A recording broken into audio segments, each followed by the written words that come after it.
नमस्कार. मी निलेश देसाई, ज्योतिष, वास्तू, अंकशास्त्र व टॅरोट कार्ड सल्लागार.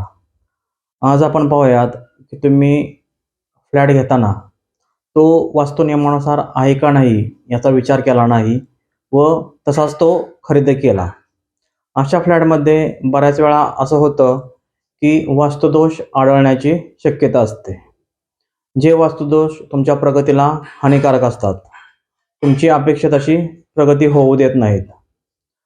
अशा युक्त घरात राहिल्यामुळे आजारपण सारखं येतं. नोकरी व्यवसायात अपेक्षित अशी प्रगती होत नाही. आता एवढं सारं असताना आपण एकतर बिल्डरला सर्व पैसे देऊन तो फ्लॅट आपण घेतलेला असतो, तर आता काय करायचं? तरीही तुमच्याकडं एक ऑप्शन असतो, तो म्हणजे तुम्ही फ्लॅट घेतल्यानंतर व त्याचं फ्लोरिंग पूर्ण व्हायच्या अगोदर, म्हणजे त्याची फरशी बसण्याच्या अगोदर तुम्ही जर का आम्हाला वास्तू व्हिजिटसाठी बोलवलं, तर आम्ही तुमच्या फ्लॅटचे व्यवस्थित योग्य असं निरीक्षण करतो व त्यामध्ये काही दोष आहेत का याची पडताळणी करतो. आता इथं काय चान्स असतो की काही दोष असतील, तर फरशी बसण्याच्या अगोदर आपण हिडन रेमेडीज करून ते सगळे दोष नाहीसे करू शकतो.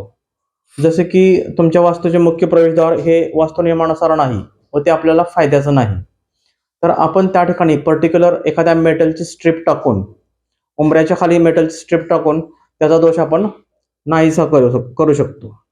याचबरोबर वास्तुशास्त्रात सांगितल्याप्रमाणे तुम्ही हॉलमध्ये बसताना कधी पूर्व किंवा उत्तरमुखी बसावं, कारण पूर्व दिशा ही प्रगती देत असते व उत्तर दिशा धन देत असते. आता या ठिकाणी काय होतं, बऱ्याच वेळा बिल्डर्स हे दक्षिण किंवा पश्चिम भिंतीवर टीव्ही न्यूट्स देतात व त्याप्रमाणे त्याची लाईटची अरेंजमेंट करतात. पण तुम्हाला इथं चान्स असतो की त्यांनी लाईटची अरेंजमेंट करण्या अगोदर तुम्ही जर का वास्तू व्हिजिट घेतली, तर टीव्ही नीट कुठल्या भिंतीला घ्यायचं, तुमचा सोफा कुठल्या दिशेला ठेवायचा, तुमचं फर्निचर कसं करायचं, जे वास्तू नियमानुसार असेल व तुमचे दोष नाहीसे करेल. आता या ठिकाणी आपण अजून गोष्टी करू शकतो, तो म्हणजे समजा किचनची दिशा ही व्यवस्थित नसेल आणि बिल्डरनं तो ओटा बांधलेला नसेल, तर आपण त्या ठिकाणी त्यांना एक विनंती करू शकतो की आम्हाला थोडंसं या ओट्यामध्ये तुम्ही अल्टरेशन करून द्या, जे की वास्तू नियमानुसार होईल व त्याचा आम्हाला इथं राहायला आल्यानंतर फायदा होईल.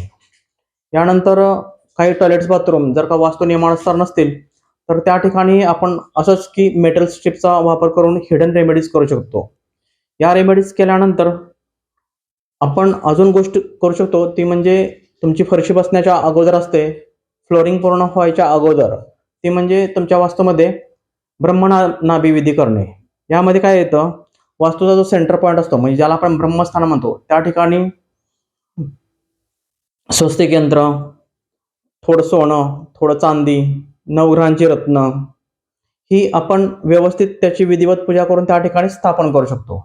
जेणेकरून काय होतं, ब्रह्मस्थानातील दोष हे नाहीसे होऊन ते ब्रह्मस्थान ॲक्टिवेट होतं आणि एकदा का ब्रह्मस्थान ॲक्टिवेट झालं, तर तुमच्या वास्तूमधले 80 ते 90% वास्तुदोष आपल्याला इथं नाहीसे होताना दिसतात.